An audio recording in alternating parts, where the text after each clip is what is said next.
Ça va bien? Oui. Excellent. Je m'appelle Mme Chantal, puis oui, je suis ici aujourd'hui juste pour faire des activités pour jouer avec les mots avec toi. OK, on va jouer avec les mots aujourd'hui, on va appeler ça comme ça. Mais avant que je commence la leçon, j'ai juste une couple de petites choses à t'expliquer par rapport à la façon dont j'enseigne. OK? Quand j'enseigne, je n'aime pas que les élèves lèvent la main.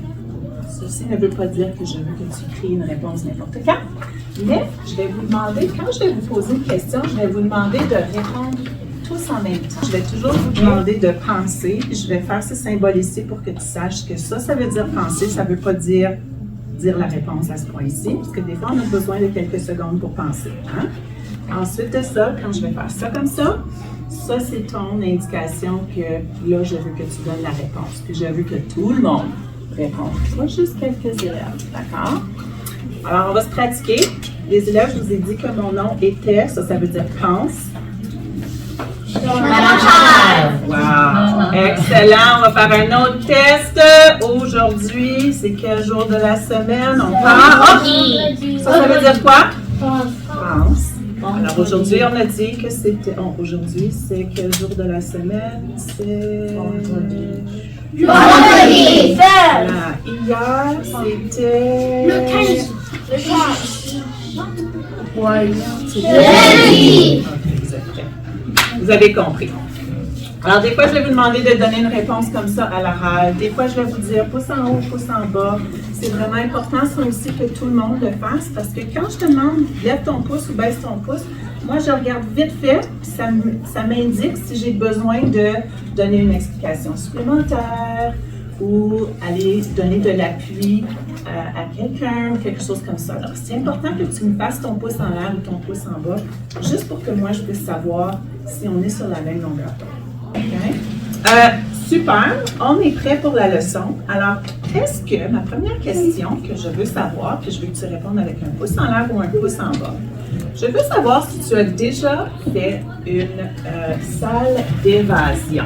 Puis je vais te dire le mot en anglais, parce que peut-être que tu sais ce que c'est en anglais, mais tu ne sais pas c'est quoi en français, une salle d'évasion. Un escape room. Juste comme ça ici. Juste comme ça. Est-ce que tu as déjà fait une salle d'évasion? Est-ce que tu sais ce que c'est? Une salle d'évasion. Quand je te demande de répondre avec ton pouce, ta bouche, elle ne bouge pas. Excellent. OK. Alors, une salle d'évasion, pour ceux qui ne savent pas, c'est quand tu vas faire une activité, puis à l'intérieur de la salle, la porte est barrée. Puis là, tu dois résoudre, tu dois jouer le rôle du détective, tu dois résoudre plein d'affaires. Puis il y a toutes sortes de codes que tu dois découvrir pour débarrer des cadenas, puis être capable de sortir de la salle à temps. OK? Bien, savais-tu que le langage écrit, c'est comme un code et tu dois résoudre des fois toutes sortes et découvrir toutes sortes de règles par rapport au langage écrit. C'est un peu comme une salle d'évasion. Si tu connais les règles, tu vas être capable de mieux écrire. Okay? Donc aujourd'hui, on va faire une petite activité où est-ce qu'on va découvrir le code écrit. Okay? Par rapport à une règle, puis là, je veux juste m'assurer aussi que tu comprennes. Est-ce que tu sais qu'est-ce que je veux dire quand je parle d'une règle? Peux-tu me faire un pouce en l'air ou un pouce en bas? Quand je parle d'une règle, est-ce que tu sais de quoi je parle? OK. Alors, juste l'expliquer rapidement. Une règle, c'est comme un règlement. Dans la salle de classe, on a des règles, n'est-ce pas, à suivre. On sait que quand on est assis en grand groupe, par exemple, une des règles qu'on a, c'est qu'on doit écouter la personne qui parle et attendre notre tour pour parler. On sait qu'on n'a pas le droit de sortir de la salle de classe sans demander la permission. Probablement qu'une des règles aussi, c'est de ranger sa chaise quand on se lève. Hein? De règles qu'on doit respecter. L'écriture aussi a des règles. Donc aujourd'hui, on va jouer le rôle de détective avec des règles, il y en a plusieurs, pour savoir quand est-ce qu'on écrit le son en? Peut-être qu'il y a certaines règles que tu connais. Peut-être que tu sais des fois quand est-ce qu'il faut écrire en, A-N, au lieu de en. Quel est l'autre son en que tu connais? E-N-A-O-N. Excellent. Okay. Donc aujourd'hui, ça va être la règle du A-N, mais aussi du A-M. Okay. Et une règle, ça s'écrit bien dans une phrase de si.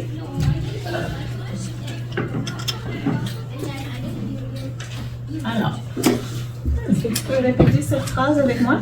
Si, alors. OK? Si quelque chose se produit, alors quelque chose d'autre va arriver. Si A se produit, alors B va arriver. OK? Ça, c'est une règle, ici aujourd'hui, une règle orthographique de comment écrire le son A, de savoir quand est-ce que c'est le son A, A-N, au lieu du A-E-N, parce que des fois, c'est mélangé. Alors, ce que je vais faire, c'est que je vais vous donner une enveloppe avec une vingtaine de mots. C'est tous des mots qui contiennent le son A. Et vous allez devoir étudier ces mots-là en équipe et essayer de voir si vous êtes capable de classer ces mots-là dans des catégories qui vous permettraient de déterminer une règle. Alors, vous allez regarder, tous ces mots-là, je vois qu'ils sont écrits comme ça. Peut-être qu'après le « en » ou avant le « en », il y a quelque chose de spécial dans tous ces mots-là. Alors, moi, je pense que j'ai découvert une règle. Et la règle est « si, alors ». OK? Mais avant ça, j'ai juste une couple de mots à t'expliquer. Alors, mon premier mot, c'est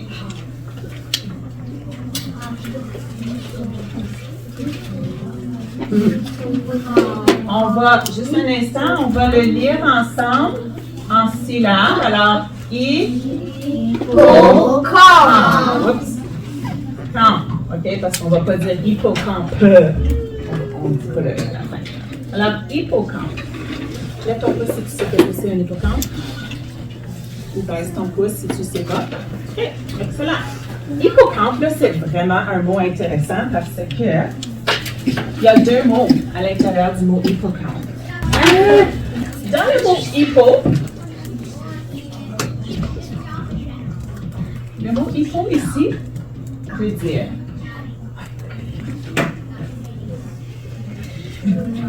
peux-tu lire ce mot, tout le monde? Allez-y.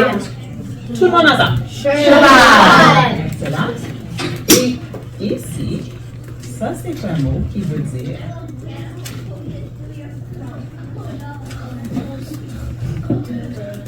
tout le monde ensemble? Monstre de mer.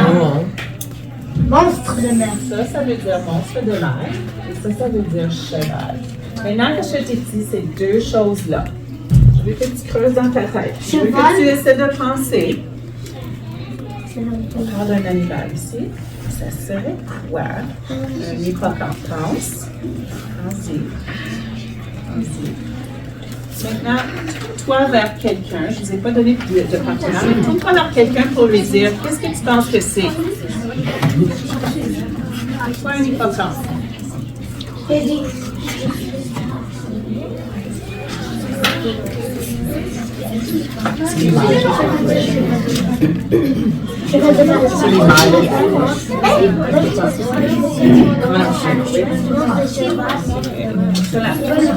main sur la tête.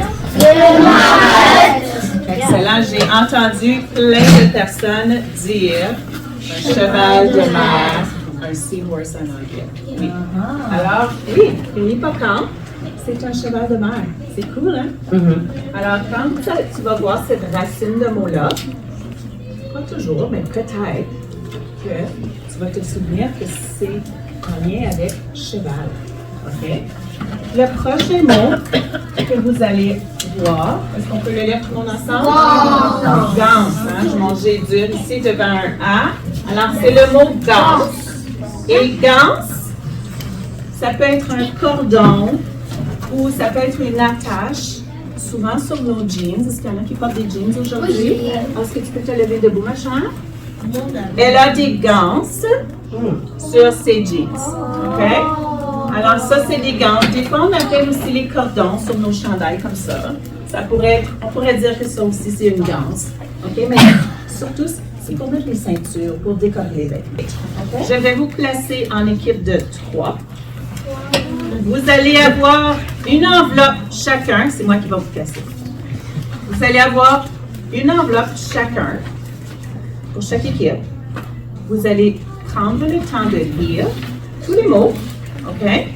Et ensuite de ça, vous allez essayer de classer les mots dans des catégories pour essayer de figurer quelles sont les règles en lien avec le son en. Exactement. Alors, ça avait été super bon. Il y a plusieurs groupes qui ont trouvé des régularités. Je m'excuse si je n'ai pas eu la chance de me rendre à ton équipe pour toutes les entendre, mais je suis certaine que d'autres adultes dans la classe les ont entendues. Et on va voir si on a trouvé les 5 régularités au sujet du son. Au sujet du son. OK? Est-ce qu'il y a une équipe qui veut nous partager sa règle?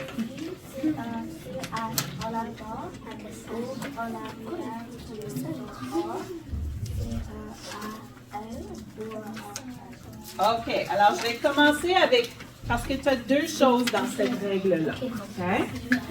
Alors, des mots qui finissent par, ou qui ont le son après le A. Hein? On va faire celui-là. OK? Je vais vous demander de répondre un à la fois. Est-ce que vous avez des mots, vous avez vu des mots qui finissent avec le ch après le A? Oui. Vas-y. Pardon? Oui. Moche. Branche. Moche. Non, lève la main. Blanche. Blanche. Manche. Carotte. Oh, et j'en ai un autre. Santé. Tranché. Alors, vous avez dit planche. Blanche. Branche. Manche. Branche. Manche. Hein, une manche de ton manteau, une manche de ton chandail. Alors. Regardez pas.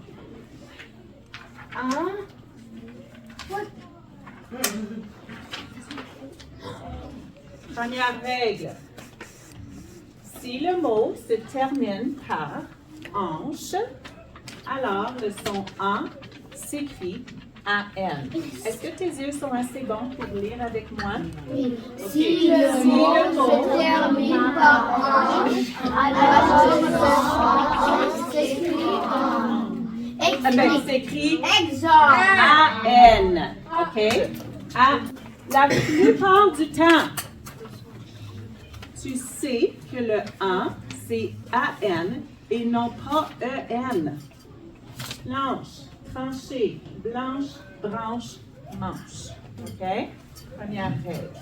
Qui a trouvé une autre règle? Les gars. Le A, si le AM est devant un P ou un P, ça devient AM. OK. Un AN qui est placé devant un P ou un B va alors s'écrire AM. Est-ce que vous pouvez répéter avec moi? Si le AM est d'un P ou d'un B, alors il s'écrit AM. Excellent. Comme dans les mots, lève ta main si tu en as trouvé un.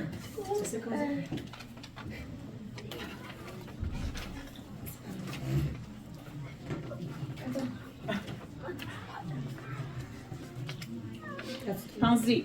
Vas-y. Ambulance. Ambulance. Comme dans le Gans.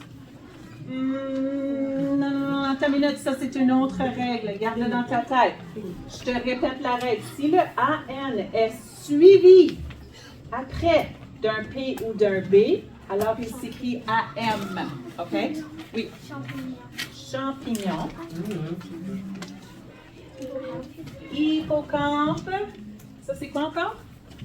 Un Campagne. Cheval de cheval de mer. mer. Non. Oh, La campagne. Ça. OK. Est-ce qu'on a trouvé d'autres règles? Si le mot il commence avec un G ou un C, ça va pas être un EN parce que ça va faire Jean au lieu de Gans ou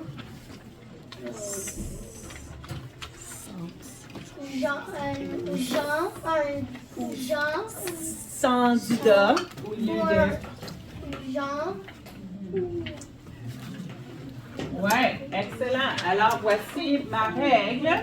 Alors, est-ce qu'on peut répéter avec moi la règle, tout le monde? Si le A est utilisé après le C dur ou le G dur, alors il s'écrit AN.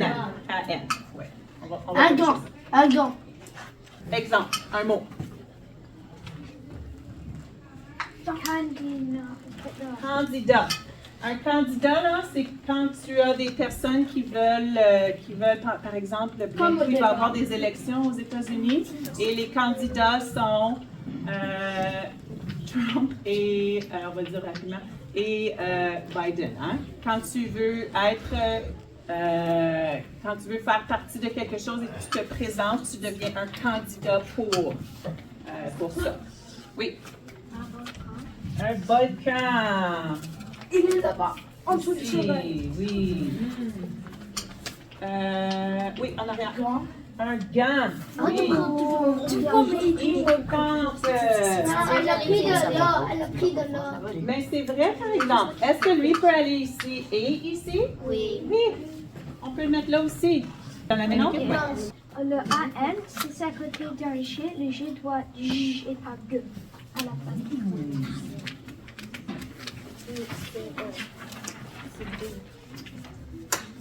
Si le mot se termine par ange, alors le son A s'écrit AN. On répète tout le monde ensemble. Si le mot se termine par ange, alors le son A s'écrit AN. OK? Comme dans, vas-y ma belle, losange. Comme dans orange.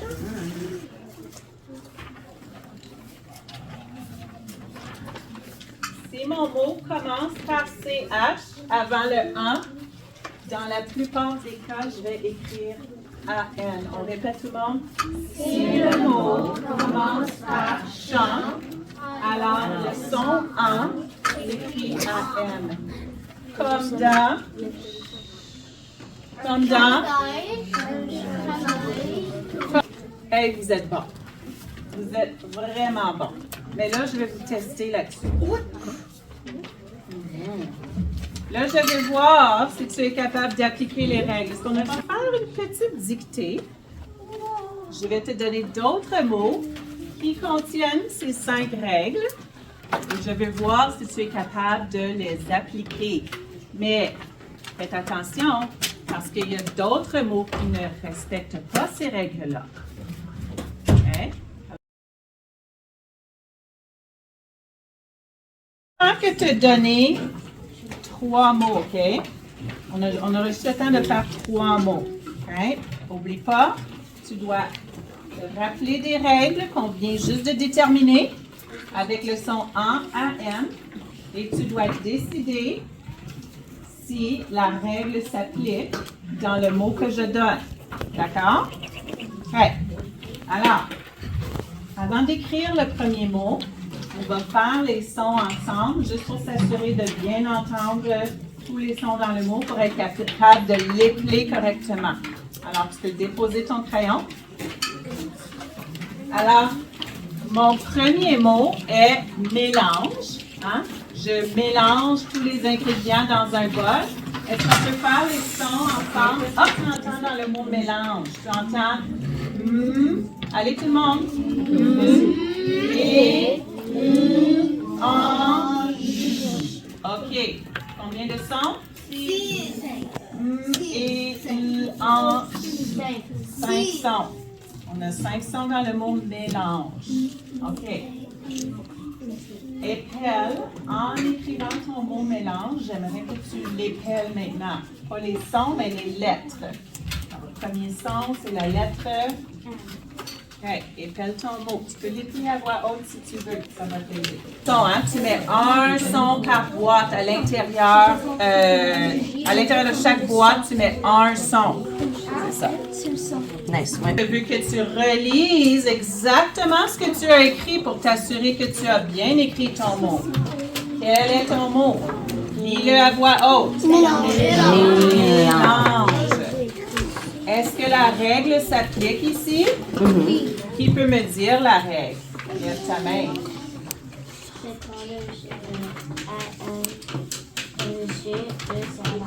Quand le AN est quand le mot finit par ange, on écrit AN. Excellent. Je pense que c'est le quatrième. Exactement. Tu peux effacer celui-là. Le mot est gentille. La petite fille est gentille. D'accord? Répète le mot gentille. Gentille. Excellent. Combien de sons est-ce qu'on entend? 5, 4. Je sais la règle. I. En. I. OK, on va mettre ensemble. C'est OK. quatre. Maintenant, tu peux épeler ton mot en mettant un son par boîte. En mettant un son par boîte. Je vais donner le temps aux autres de l'écrire. C'est écrit là. Gentille. Je pense que Gentille.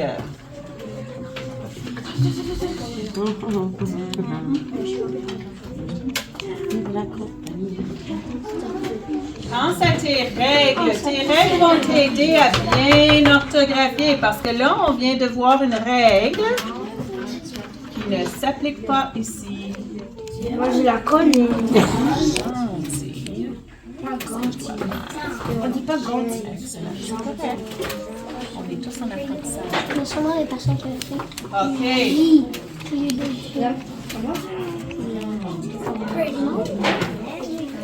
Je savais depuis.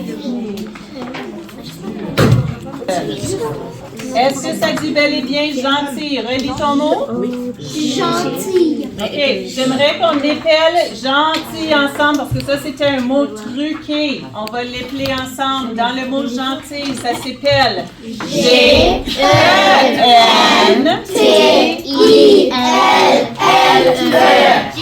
OK?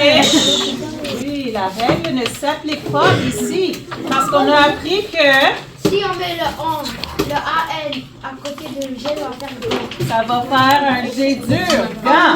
Excellent. OK, un dernier mot. Efface. Efface. OK, dépose ton crayon. Dépose ton crayon.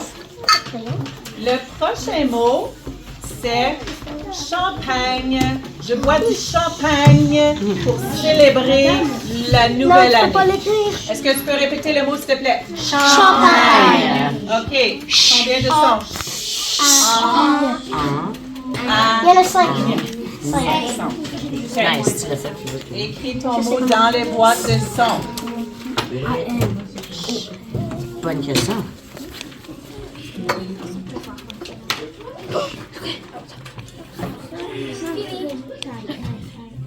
Champagne. OK. Champagne. Je sais pas comment écrire gne. Gna gna gna. GN. GNN.